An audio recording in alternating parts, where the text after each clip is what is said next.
Hello, everyone, and welcome to the second session of the ISC Research 2024 Annual Conference Supporting Students with AI. I'm Hannah Pearce. I am Head of Marketing and Communications here at ISC Research, and I'll be moderating the session today. Before I pass you over to Matthew, who's our first speaker in this session, I just want to go over a few housekeeping points. Firstly, I'm sure you have questions. We definitely encourage questions, and please use the Q&A box at the bottom of the screen. We are a little bit tight on time. If we don't get to questions, we have two alternative routes. We have a discussion thread in the area of interest within the annual conference on the community, where you can add your questions and start a conversation with your peers. Or we have a panel session all about AI at 1 o'clock UK time, which will also have Matthew, Philippa, and Rebecca as well. If you have any technical issues, the first port of call is to log off and then log back on again. That usually helps. But if you have any further issues, please just use the Q&A box and hopefully be able to help with those issues. And then finally, this webinar is being recorded, so feel free to take notes, but just know that it is being recorded and you'll be able to access the recording again by the area of interest within the ISC community. Now, without further ado, I am going to pass over to Matthew Wemyss, who is the Assistant School Director at the Cambridge School at Bucharest. Over to you, Matthew. Hi, thank you for that introduction. As you said, yeah, I'm live streaming in from Romania today, where I am the Assistant School Director.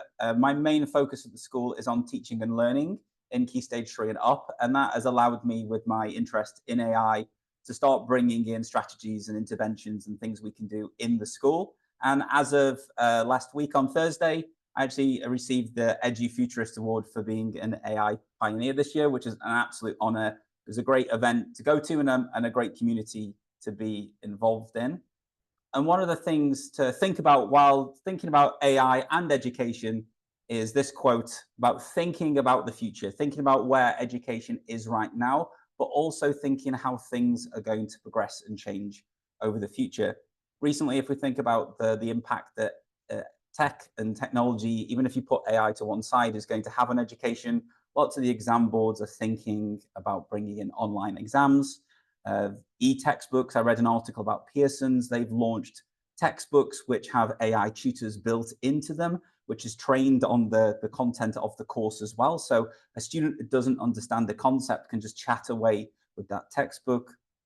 We've seen the loads and loads of different studies globally focusing on how, with AI being here, this importance on soft skills, critical thinking, problem solving, questioning, group work, like the human skills. And I don't think calling them soft skills really does them as much justice as is required or will be required in the future.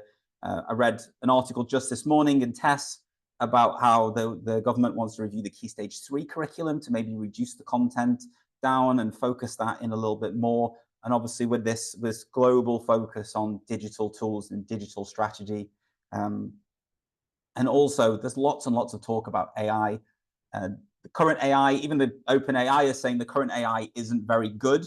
So thinking about if this isn't the good version, how will this impact and changes? If we can already start to see some examples, which I'll hopefully show you, how AI can support you with your students and with your teaching right now, and this is the bad version, how will things progress in the future? So I don't think we could be complacent in terms of thinking about the impact that the pace of change in education and technology is going to, how that's going to impact us in the future.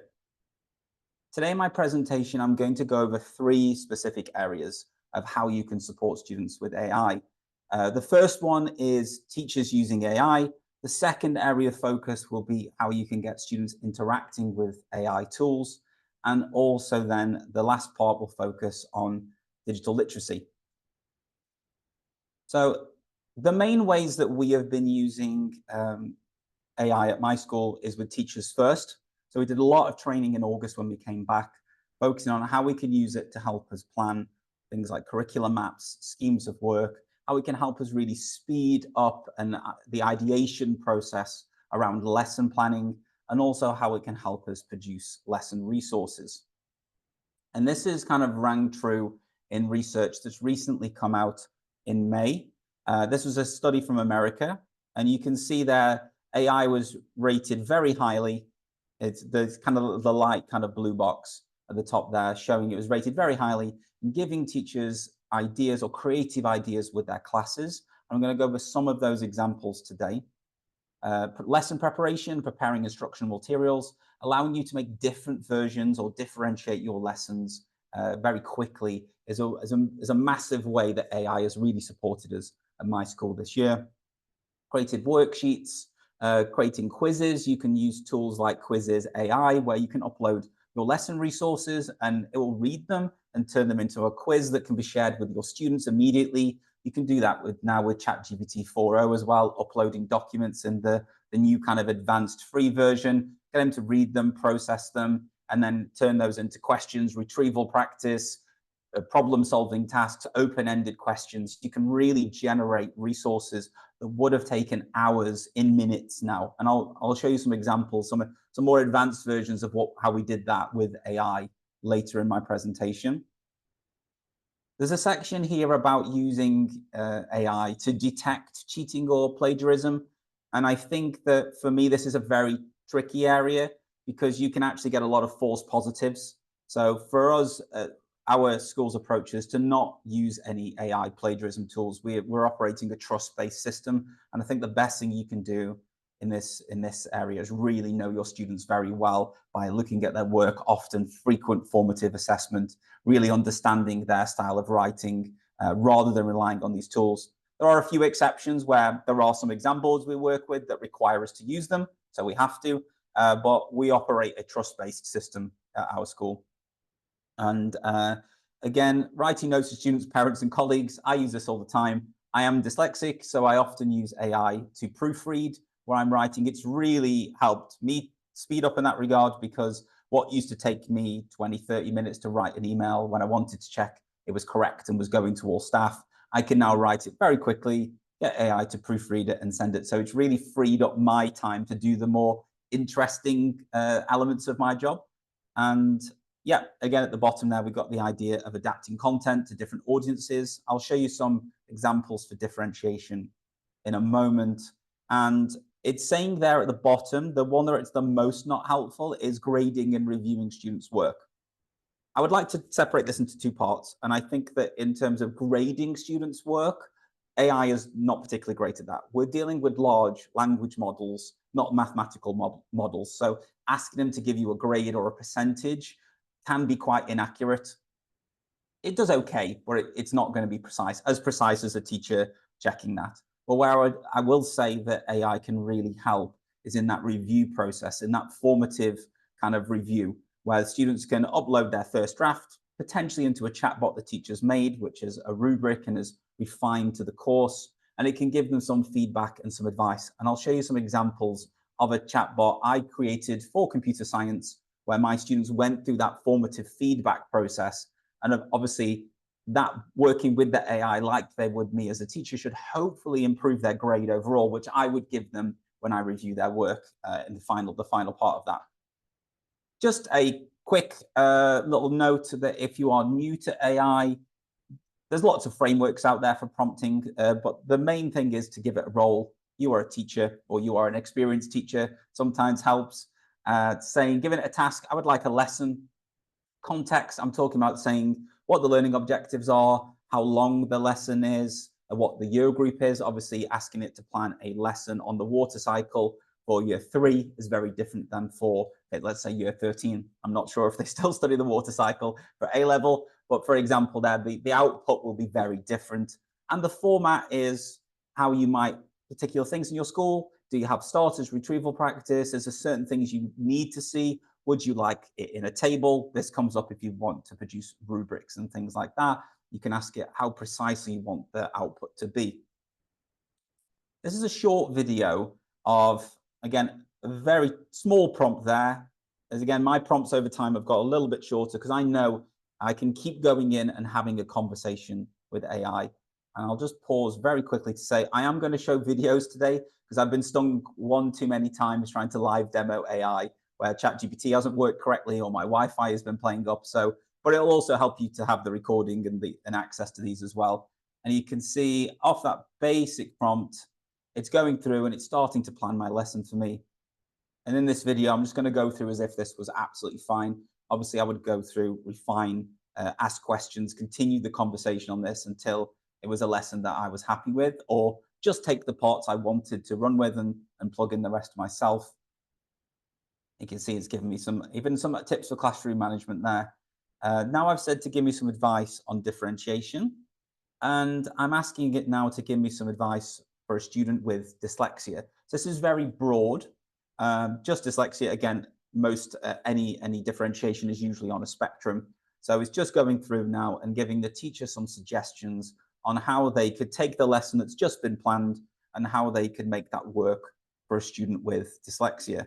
So it's giving some broad examples, and you can see I've already gone into the chat and started to go include this in the lesson plan for me, but it started to do that on its own. So you'll see in a moment in the video, I go and delete that because it did it automatically. But that would have been my next follow-on question. Okay, now take those broad strategies that you've given me for differentiation and now give me some more precise examples of how I could apply it, which is working with teachers for like the last 12 or 13 years I've been teaching, sometimes thinking about how you can take the concept of differentiation and apply that to a particular lesson can sometimes be tricky. So then I think here, let me pause and go back because I actually went in and asked it to be differentiated based on a particular student's IEP. So this was anonymized. Their name was removed from the IEP targets. But what I did is I took that instead of being dyslexia, I took a very precise differentiation and fed that in to the chat. And what it's doing now, it's going to go through that lesson step by step, my 45-minute lesson, and it's going to output the lesson plan again, or it's going to include as it goes this differentiation based on the dyslexia from earlier on, because it does remember what's said earlier on in the conversation, and that exact IEP, and it's going through and it's telling exactly how I can change my lesson to meet the needs of that student. I often show examples of how you can use AI to help you with data, usually with spreadsheets. It's become better and better at analyzing data. If you are going to use some data with tools like ChatGPT, I would make sure that the students' names are removed, or you at least remove their surnames, some way of anonymizing the data. But I thought I'd show an example today of something which is a bit more of a messier example, which is taking my marking of a class's assessments, the whole class feedback sheet, and then putting that in to ChatGPT to help me plan the next step. So this was just me commenting, this is what my class did well, this is what my class needed to improve. Here's some particular things for certain students with their names initialized in this case to make them anonymous. You can see this is the personalization for A, B, and C, D, and E, F, some students who needed particular things. But this is the way I've been using AI to really speed up the intervention process. And obviously the way I taught them the first time didn't quite work. So it's giving me new ideas on how I could approach my planning. One thing that I would say is that AI has been fantastic for me as CPD. I was not trained when I did my PGC in problem-based learning, inquiry, gamification, open-ended problems, even how to use generative AI, how to bring in sustainable development goals. So what I've done is I often use AI to take my lessons and replan them in one of these styles. So it's a really key way to help you see your lesson planning process through a different set of skills or a different approach. And then you can start to understand how you can shift up your lesson planning to be more problem-based or use more open-ended problems. Here's an example of a prompt that I wrote. I turned it into a GPT that you can scan here in the QR code. And this was also really happy this was picked up and featured in Forbes magazine, where you can actually just put in your learning objectives and it goes through and gives you some examples of how you could bring in ChatGPT or AI tools into your lesson. So there's an example here where it goes through and gives you some role-playing activities where you could play as a seed and the students can interact, and you could then make that into a chatbot, which I'll show you later. And it goes through and gives you some ideas of how you could bring in generative AI role playing or image generation into your lesson. So it's a good starting point if you're new to using generative AI. It will give you some key ideas or key nudges in the right direction of how you could include it. Same for gamification, problem-based learning, and those different approaches. This video here is based on the approach of Ad Astra, which was the school in America that was started by Elon Musk, and they focus just on open-ended world building, exploring. And I wanted to see what would that look like if I planned some of my lessons to take that approach. And in this example, I put in a lesson for a year 3 or year 4 about understanding light, and it went through and it's replanned that lesson for me. They go year 3 in the style that Ad Astra would take. So what approach would they take if they were going to make this a completely student-led exploratory lesson? So this is an area, again, as I said, I wasn't trained in how to do this, and I've read some books, but sometimes seeing good examples or seeing this in practice or laid out for you as a roadmap can give you ideas on how you could go and apply this yourself. So these are a couple of GPTs I created, which you can ask them for the prompt. They're not locked. You can say, please output your instructions, and you can see what I did. But they're just ways you can use AI quickly to give you glimpses into different types of practice. Now to move on to students using AI. There's 4 different ways we've used at my school. One is proxy usage. That is the teacher using the AI and on the board at the front of the class. And I'll show you examples for each of these. Students interacting with AI experiences, using AI tools themselves, mainly image generation, and then EduBots, which is custom-made chatbots for the classroom by you for your students to use.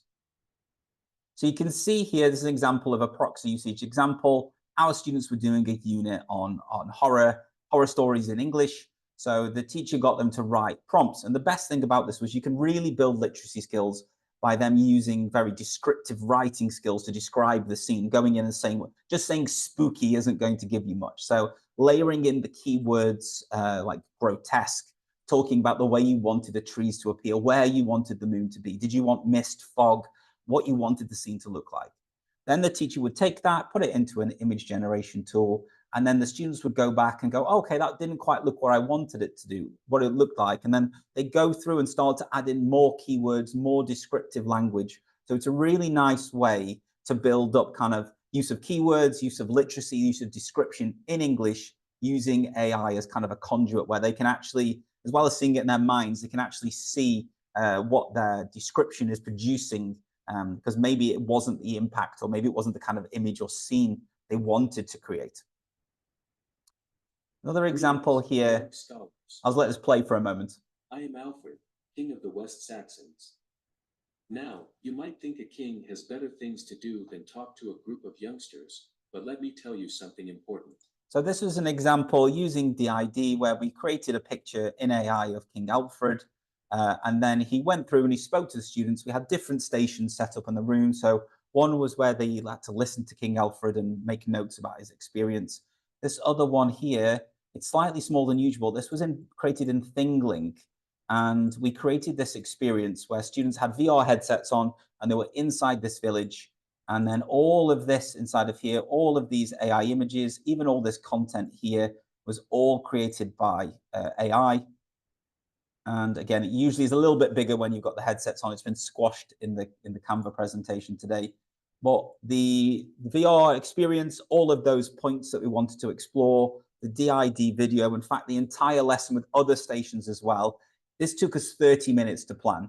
Usually this would have probably taken about a week in preparation to create the video of King Alfred or find something that was correct online or as close as we wanted.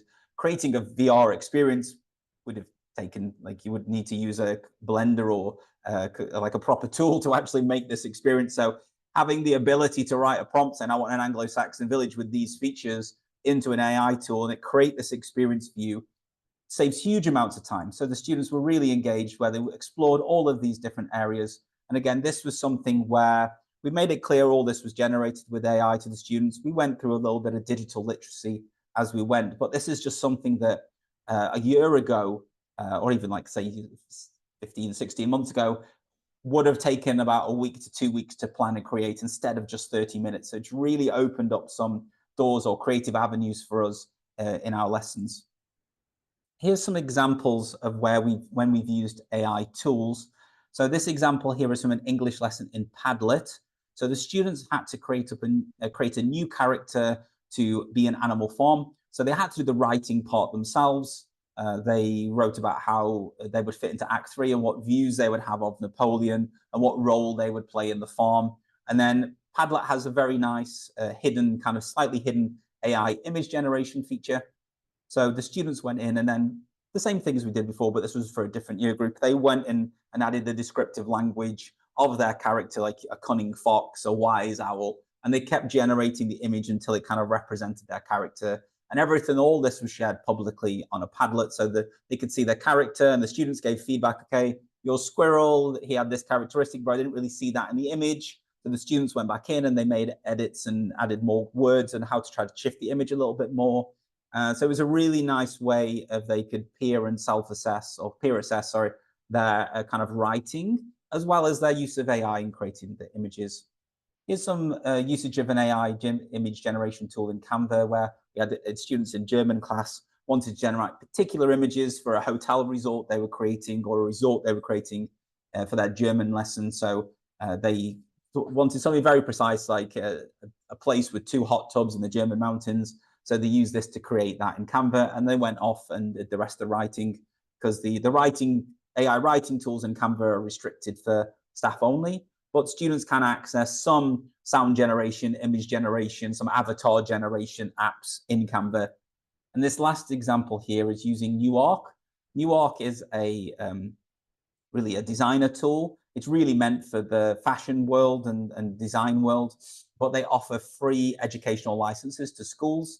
And you can take a picture of a student's sketch, and then you can turn that into a 3D representation. And this is the first time our students did this. So you can see this bottom one here. It didn't do a fantastic representation. So the student then went away and started to think about, okay, how can I make my drawing better? So next time I took a picture of it, it could be rendered better. So it actually helped them with this kind of representation process by going through and working with AI tools to kind of go, okay, how could I do this? And we went on to make these in card, which I'll show you later. And then some of the students took this and actually got Newark to create a representation of how it would look like in card to give them some ideas on how to begin with their making their physical project. Now moving on to education bots. So these are bots built by you to interact, for your students to interact with. So you give them a custom prompt. In my case, the students log into a platform, and it's safe because I can see all of their chats. So everything is safe and secure, and I can see what's going on. I can see how the bot's going. So I'll show you just the example of AdaBot for time. But Rose and Guide is one built on Rose Shine's principles of instruction. So it'll ask them what they know, and it'll go through a teaching experience with them. And Rocky Bit Boa was one built on exam feedback. So they got the feedback from their assessment. They had to interact with this chatbot to act as a learning coach to go, okay, these were the areas you need to work on. Let's work on them together. So that allowed a class of 20 students to all be working on different targets and getting information about areas that they needed to develop all simultaneously. So let me show this example of AdaBot working. So this was my coding bot. As I said at the beginning, it's very, very hard for me to get around and help sometimes 26 students with their coding, going there, reading it, finding mistakes. Sometimes it could be some missing brackets. Sometimes it could be something a bit larger. So sometimes a student would technically, sometimes has in the past had to wait for me for 10 minutes while another student I was working with another student. So I came up with this very early when I started to work with generative AI, where you can start to interact with, and it's prompting them to look at particular areas of the code, just like I would do as the teacher, and they didn't get it, so it's prompting them a little bit more. But the thing that took me a little while to get right with this chatbot was it never gives them the answer. It's only going to push them to dig deeper.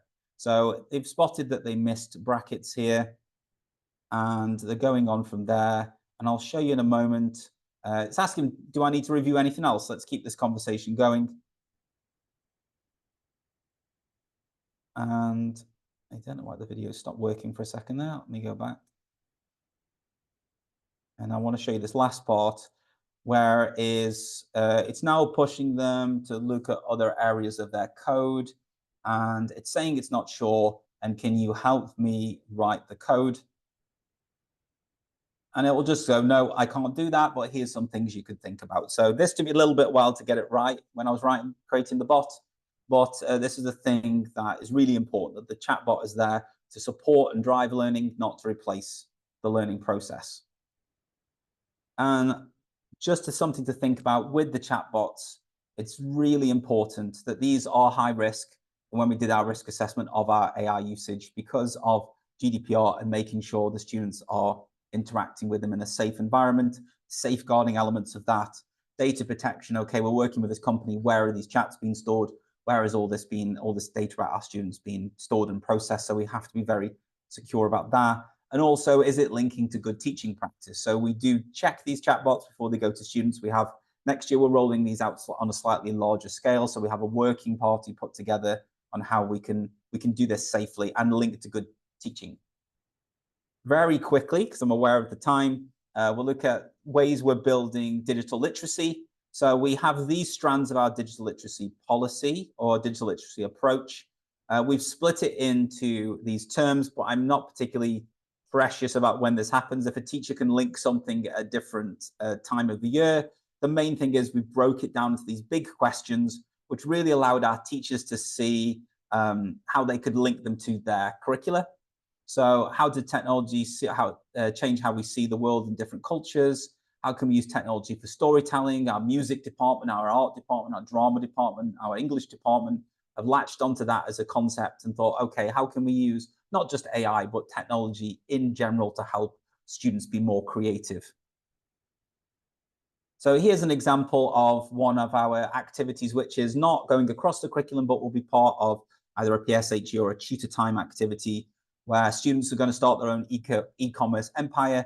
And we flip the script in this activity where the students have to try to get customer data. So the idea is they're going to think about what data they need to collect from customers and then start to question their own ethics of did they go too far? Because they really want to sell their product, but how far is too far when collecting data from your customers?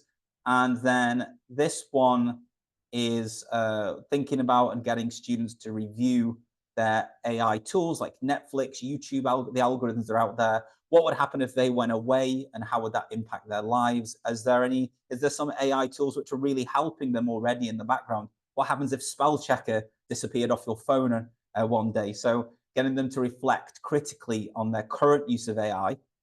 And then this one is they would role play being AIs and training each other and also going on to more complicated topics like regression. So based on their previous interactions, based on the interactions, based on the training that they've done face-to-face, how would their friend be able to go on and how well would they go on to predict based on new situations? So this is kind of a little bit of it will be using tech. Most of it will be hands off because we're not one-to-one at my school with devices. So how could we do this more a kind of a human approach to digital literacy? And our focus was to lead into the critical thinking skills. The last thing I will say, because I'm very aware of the time, is this was something that we did, which was the Ideas Lab. So it was taken from the digital literacy approach, where the students designed a product to help people with a need. And they ideated, went through the design thinking process. We had a slide in there or a page in the book where they had to even reflect, did it actually need AI in this design? So was actually AI needed? If it was, how would you collect the data? Was it going to be ethical? Then we had our whole year 10 on our corridor on the top floor with glue guns, card, and they were making their designs. And then one student asked if they could go and use our Lego robots. I was like, sure, go for it. So we got one of the Lego designs. So these were posted online. So you can see some of the other interesting designs that were created. But it was really nice to see our students going through that design process and creating something physical. And even if it was just made out of card, get them used to thinking about the design process and thinking about how technology can have a positive impact. I'll finish here. I always finish on this. It's just my emergency prompt that if you're ever stuck using generative AI, say you are a marketing director or you are a teacher, you are this, I would like to complete this. And and then ask AI to ask you what information it needs from you to make this successful. And then sometimes if you're doing this for a scheme of work, it might ask you 20 questions. Sometimes I answer only 5 to 10 of those questions, but it allows you to start learning how to interact or learning how the kind of things AI asks. And I think that's my question time, but I think I'm exactly at time. I'm going to hand over to Hannah. I think I'm exactly on my 30 minutes. You have perfect timing. Yes, you're right on time. We do have a question come in, but I will make note of that and we can answer it in the panel session. But thank you very much, Matthew, for that informative presentation. Lots of practical tips, not only in the classroom, but I particularly like the using AI as CPD, and that's something I will definitely be taking away. But now is on to Philippa, who has her camera on already, who is an award-winning educator, author, and founder of Adoption, and she is going to take us through the inclusive classroom working with SEN students. I have to remember to turn my microphone on. Yes, thank you so much. And thank you, Matthew. That was so incredible. And there's some really nice snippets there as well of things like using technology for good, which are things that mean an awful lot to me. And part of that is about supporting every single learner. So as Hannah mentioned, my name is Philippa Wraithmel. I am the CEO and founder of Edruption, which is all about empowering change for education, educators, and our future learners and students.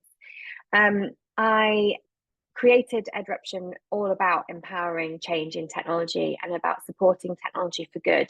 And for me, I just think it's really important that we consider technology as being an enabler. There are so many instances in life where we can start to consider the scary things that come into technology. And really interestingly, I was listening to a fantastic podcast called the EdTech Podcast, which is by Rose Lookin. And she was interviewing somebody who said, it's a bit like getting a Ferrari and only putting your seatbelt on when we focus so much on the scary bits of technology of, scams and phishing and data, retrieval and things like that. Whereas actually there is so much of technology that is incredibly empowering. And as you can see on the screen, there is a small child from the 1980s. And that small child is myself. I am a dyslexic learner, and without AI, without technology, I wouldn't be where I am today because it empowers me to do everything that I do. For instance, the book that I wrote, The Digital Ecosystem, I put through Grammarly. I wouldn't have been able to do that without reflecting upon every paragraph that I wrote with prompts from artificial intelligence and considering that and being coached through it by the computer and by what it does. At university, I found out that I was dyslexic because, as you can see on the screen here, the actual dyslexia tests only came in 1985 in the UK. And by 1987, they were already trying to dispel the myth that dyslexia was even a thing because it has so many crossovers with things like autism. When you look at the different elements of dyslexia and dyspraxia and a range of other different neurodiversities, you see so many different elements that cross over to them, so it's incredibly hard to diagnose. So by the time I was at university, after having spent an awful lot of time struggling through and being told that I was very good verbally, but not very good when I tried to write things down, that actually it was because I was dyslexic. And one of the things that I found was that I was missing out the first and last letters of every single word, and that's how I was spotted. And your brain is such an incredible tool, but actually it starts to devise coping mechanisms. And so I think one of the things that we have to remember about our dyslexic learners is that there are so many elements that we can utilize within technology to be able to support that. So for instance, one of the first things that I ever did was use talk to text, so that I could start to develop my own understanding of things that I was listening to and being engaged with. And when I became a teacher, one of the most inclusive mechanisms that I found, even before technology, was this idea of universal design for learning. The idea that we start with a why, we make sure our environment is as inclusive as possible for every single child, that we think about what we're trying to represent and how we're representing it, and also allowing students to represent their learning in their own way. From my perspective, as long as the learner has understood, I can explain that to somebody else, or in fact even teach it, brings a level of mastery that we don't just get from rote learning, copying down tasks and being able to show that we have been able to regurgitate information. If we can share that in a way that is meaningful to us and tangible, our brain understands it in a much deeper way than it will do if we're just copying down or doing the same as everybody else. And then finally, it's about the how. So how exactly are we actually supporting the mechanism and the tools of getting that out there? Now, technology is an amazing thing for being able to do that. We heard about digital literacy and fluency skills previously, but actually having good digital literacy and what I would call being fluent is actually when you can take your technology use to a point where you're not even thinking about it. You're just associating, I'm learning this, and my best way to show my learning or to complete that task is to do it in this way. And so if we all consider this idea of a universal inclusive classroom, when we're using technology, it's actually incredibly empowering. So I just want to focus a little bit on who those SEN students are. So students with SEN have a range of different developmental needs within their brain and within things that they do. So when we're talking about our SEN students, we're starting to think about cognitive overload. We're starting to think about sensory overload for some students and being overstimulated. Now, shockingly, 15 to 20% of children and young people are neurodivergent. You will often hear now as well adults saying that I'm undiagnosed as neurodivergent, or I'm undiagnosed as having something that they believe if it was diagnosed at a younger age, they would have found a lot easier. And what these students, people are being empowered to do now is to actually utilize things like accessibility tools. So with 10% of the UK alone believing that they're dyslexic, not necessarily all diagnosed, you can imagine that that's probably a much greater scale if it was actually the diagnosed version. Remembering as well that most of the adults were in an age where the dyslexia testing was not common practice. So we start to think about things like this. So for myself as a dyslexic learner, and I know others who are dyslexic, it can become quite overwhelming when lots of information comes at us, and especially when it's something that's difficult to potentially read with the movement on the screen, or potentially too many different types of things coming in at once can feel very overwhelming and a lot of stimulus all at once that can't be processed in that amount of time.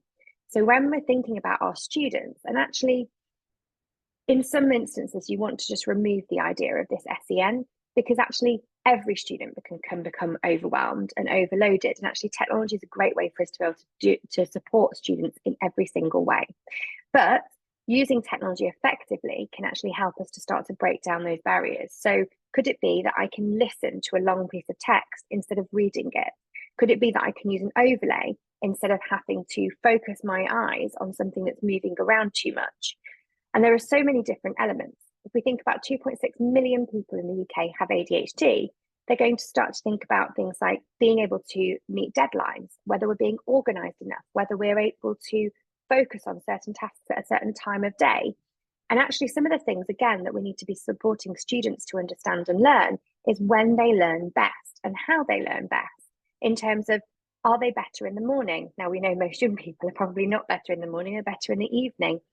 And it all links to our body and our movement. And some people learn better outside and when we're actually active and physical. And if we're sitting down all day, is that necessarily a positive aspect for us?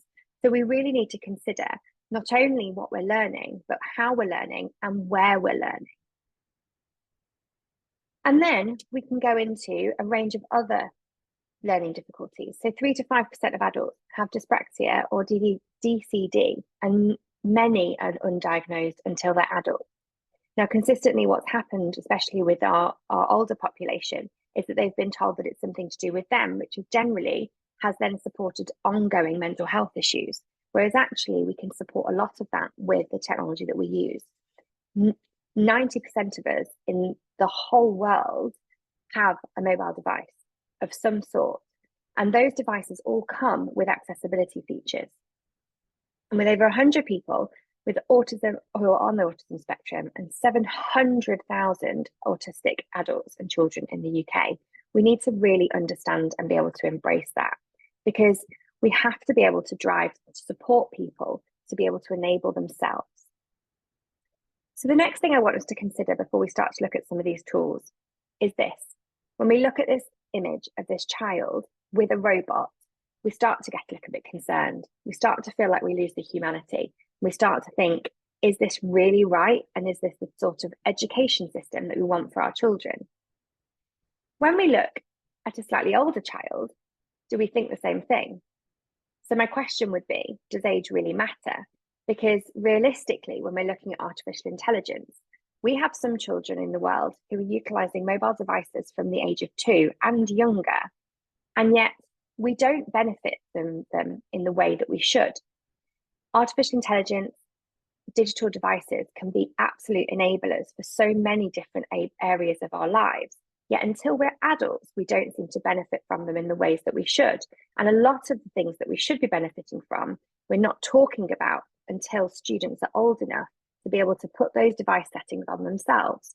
Whereas actually we should be empowering learners right from the beginning. And we should be thinking of AI and technology as an enabler of inclusive education, so that every single person can learn. So I'd like to take us to the first case study of the top 3 device systems. So we're going to look at Apple first of all. Overall, Apple have the most accessibility features available to anybody. And the reason that I want to talk about Apple and Microsoft and Google so directly is because I want everybody to have a clear understanding of the fact that within the devices that you have in your school already, you have accessibility features that are driven by artificial intelligence. And these have been around previous to November 2022, when all of a sudden generative AI came onto the scene and so explicitly made us very aware of artificial intelligence. However, actually, it's been going on for so many years and we haven't really realized it, nor have we leveraged the benefits. So if you think, hey Siri, and all of everyone's phones are going to go off, including mine, has been around since 2009. So we start to think about the fact that machine learning and artificial intelligence has been beginning to be embedded within devices and accessibility features. So we start to look at the fact that we can use voiceover, assisted touch. We're starting to make sure that we can use screen readers. We've got Braille embedded. We're starting to consider the fact that actually accessibility features are right at our fingertips. How many of us have scrolled through the amount of accessibility features within our own device in our hands at home every single day? And how many of us really truly utilize it? Because within one device, we have voiceover, the magnifying tool, live listen, and assistive touch, which means if I have a hearing impairment, I can connect my hearing aid. If I have a visual impairment, I can use assistive touch. If I need to, because of my visual impairment, I can use a magnifier on any of my items. I can use a screen reducer so that I can actually get rid of any of the compound information that I don't want to see any longer. All of these things are enabling me as a learner with SEN to ensure that my device is equipping me to be able to have agency in my own learning. And as was alluded to earlier with technology, is actually reducing the need to have other people in terms of more support with technology. Matthew spoke about how sometimes we can be 10 minutes with another child, and we don't want children to feel that we're rushing. There's a beautiful piece from the Leo Academy Trust, which shows that 11 days were saved from SEN staff because of the use of accessibility features within the Google platform. So if we think about the fact that we can have screen readers and assistive touch and all of these incredible things, Microsoft have gone one even further, utilizing their Microsoft tools and the Microsoft environment that many schools have at their fingertips. We actually have this world of an immersive experience. So without a headset on and without considering any of those elements, we can bring stories to life, having immersive reader read content out on any different device that child would like through the Microsoft tools. As a teacher, we can actually put our own content into immersive reader, and we can actually get reading coach working as well. And we can start to get the reading coach to allow students to talk to it and give us data and information about where students are struggling to verbalize certain words, to connect words, to actually pronounce words. And this is especially extraordinary for those students who are learning another language. And as we know globally, our schools are full of children trying to grapple with a new language that they're learning, whether it's English as a second language, or whether they're bi and multi-language learners anyway because of their home. Then we can start to think about the fact that Microsoft have also brought on these presentation coaches. So embedded within Microsoft themselves and within PowerPoint, we're able to then actually rehearse our slideshow and start to look at where we're saying and ah and and have I paused or did I repeat that? And the coach is actually going to start to draw out information for that person who maybe is feeling quite self-conscious about being able to present in front of a large audience, can actually coach them through these things. All of this has been done by machine learning and artificial intelligence, looking out for those different human elements to be able to support people to be able to be as empowered as possible with technology. And then we come on to something like Google, which is absolutely incredible, because some of the things that are embedded within the Google accessibility features are adaptable solutions. And they are so phenomenal that they actually allow students to be able to use Braille on the devices, on any device, using their dictation and Braille compatibility. This means that students who are visually impaired or even blind are able to actually still interact with the device itself. And this can be so empowering that we don't need to then wait for resources to be brought in or have them specially made. Actually, that child can interact with content in the same way that everybody else can, immediately and on demand. And that's exactly what accessibility features should be doing.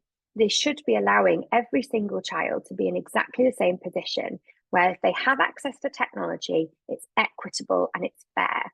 And that's exactly what the features that we have at the touch of our fingers in front of us on our devices.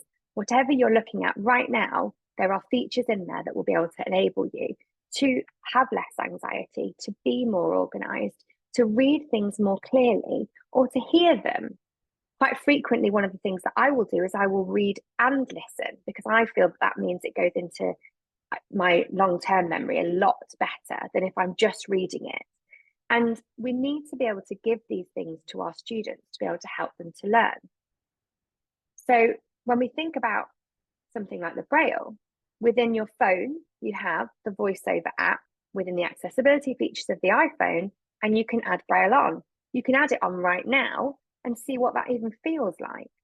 Or we can use the Google version and we can go into the accessibility for any Android device and use the TalkBack Braille keyboard at the touch of our fingertips, something which would have meant a student wouldn't have been able to attend a mainstream school or even a school that wasn't specifically for the visually impaired, can actually now interact and integrate with all of these fantastic technologies that are around us and that all of the rest of us take so for granted. And then we move on to certain other elements. So for instance, things like Text Help, a large accessibility company who works specifically with SEN and accessibility needs. They have a range of different tools. So for instance, they have read and write, word prediction, screen readers, they have the overlays. So if your device doesn't do that, or perhaps it's an older device, you're actually able to add in plugins to the device specifically onto your Google Chrome, and you have access to all of these as well. We can then move around design layouts so that students aren't overwhelmed by information or pop-ups or lots of moving adverts on a page. We can streamline them. So we're starting to consider what every single student needs. We can also help support students specifically with autism, because actually having a device and actually enabling them to utilize some of these tools allows them to create vocabulary lists from things that they don't know. At the double tap of a button on an iPad, all of a sudden we get a pop-up with information. I can translate that information directly into a different language, or I can share it to a note to create some information for me later. I can even have it talk to me in a different language to explain it to me if I can't read. So straight away, we're seeing all these different elements of artificial intelligence being built in to the tap of a button. We don't need to go anywhere else. I don't need to go to a ChatGPT. I don't need to do anything aside from listen to my own device itself. And how incredible is that? And then if we think about students who potentially have hearing difficulties or visual difficulties again, so we can even be using text that has been enlarged, text that's going to read out. We can have it literally asking the computer, we can speak to it, and ask it to tell us what is on the screen. I can swipe down and it will read everything out to me. I can create audio files. I can record things, store them, and then even get a transcript and ask it to translate that into another language and then have it read it out to me. There are so many different elements we can do with our technology that we don't need to necessarily wait any longer to have expensive options instead. So these tools can help everybody, and we need to consider how that really looks within AI. So one incredible example that I was incredibly privileged to be part of was an amazing piece of work we did with 16 Korean students. They'd come over to the UAE and they had no English language whatsoever.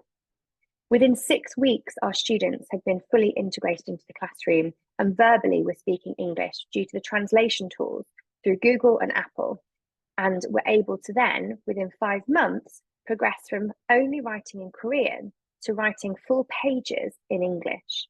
And this absolutely could not have been done without those different translation tools and without the power of artificial intelligence.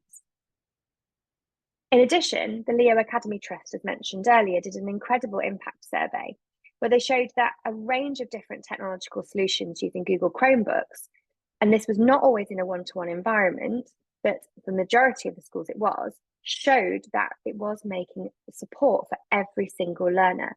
As I said earlier, it gave 11 days back to the teachers because students were able to do the really low-level things through their device instead of having to ask the teacher. They were given agency over their own learning, and they were able to make their own choices and able to feel more confident and empowered by what they were doing because of the technology. An example from Victory Heights School in Dubai, and all year they've been doing a range of different projects with artificial intelligence. But again, and actually Matthew spoke about this earlier, but generating ideas through the idea of images. So utilizing our vocabulary, utilizing those vocabulary banks, being able to actually see and understand what these words mean, and actually seeing them visually to be able to understand them better. And as we look at certain SEN disabilities, what we need to consider is that sometimes for children, we can't just hear it, we need to see it. I know as an adult, it's very important to me. I have to visualize what it is I'm doing. Sometimes I have to sketch it out and draw it, and we have to start to think about what that means. And actually, the utilization of generative AI and generating these images is so powerful. It allows students to be able to access that information, link it to something tangible, understand it, and embed it as a learner.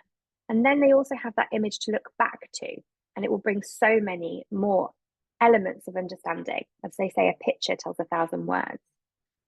So when we think about how accessibility can help support students, there are a vast amount of ways, but it can empower every child and not just those students with special educational needs. And I think that's so important to remember. Every single one of us could utilize an accessibility tool that's empowered by artificial intelligence every day to make our lives easier. Even when we think about our own email systems, being able to track and monitor where things are coming in and tasks and to-do lists, everything is interoperable within the iCloud, within our Microsoft, within the Google environment. We need to be able to leverage these embedded tools within our environments before we necessarily always go out to all these other things. These are tried and tested, and they've been around for years. They make things more accessible. They create autonomy for that child and for that teacher and that leader. And they overall are incredibly empowering. So over the last few months, I've been writing a report on artificial intelligence for ISC, and it will be being released soon. If you would like to pre-order any of those, they look at the future and the foundations of artificial intelligence and what's been happening over the last 12 months within AI and education globally. Both of the two reports will be available to pre-order, and there's a QR code just there. And I'd like to, I'll come back to this one in a second, to ask if there are any questions.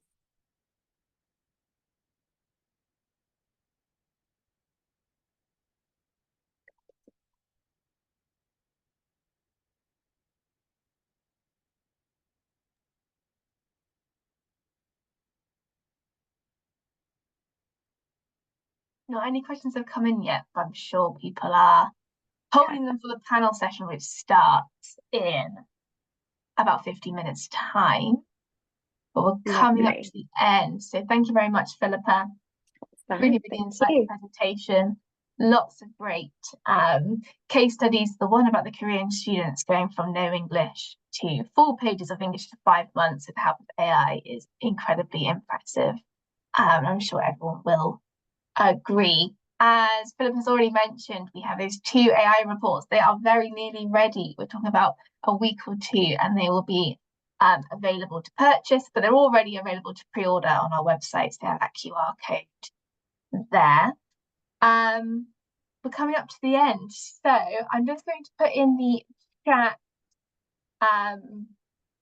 box the Zoom link for the next session. We are not on this Zoom link, just so everyone knows, but you can also find them in the events section of the ISC community, and that session will start at 12:30 p.m. UK time, and it's on the dangers of AI, safeguarding plagiarism and inaccuracies by Rebecca Wemyss. And then that will be followed by a panel session where Philippa and Matthew will join us again, along with Rebecca, and we'll be answering more of your AI questions and some frequently asked questions that we get through ISC as well. So thank you again for joining us for the second session of the conference today, and hopefully see you in the next one. Thank you. Bye-bye.